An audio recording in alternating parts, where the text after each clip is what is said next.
Hello viewers, আসসালামু আলাইকুম। এসির ইনডোর লিকেজ বের করা হচ্ছে। তো দেখতে পাচ্ছেন এখানে একটা লিকেজ পাওয়া গেছে। তো এটা গ্যাস জ্বালাই দিয়ে আমরা ঠিক করব। দেখতে পাচ্ছেন বাবুল বের হচ্ছে। তো এখানে আমরা গ্যাস জ্বালাই করব, গ্যাস জ্বালাই করে এটাকে ঠিক করব। দেখতে পাচ্ছেন আমাদের গ্যাস জ্বালাই শুরু হয়ে গেছে। এখন আমরা গ্যাস জ্বালাই করতেছি। গ্যাস জ্বালাই হয়ে গেলে পরে এটা আমরা পানিতে নিয়ে গিয়ে চেক করব লিকেজটা ঠিক হয়েছে কিনা।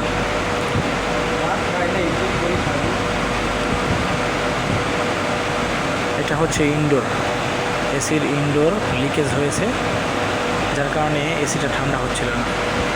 ঠিক আছে, ভিডিও ভালো লাগলে লাইক কমেন্ট শেয়ার করবেন, চ্যানেলটি সাবস্ক্রাইব করে দেবেন, বেল আইকনটি অন করে দিবেন এবং আমার যে কোনো ভিডিও সম্পূর্ণ দেখার চেষ্টা করবেন, তাহলে বুঝতে পারবেন।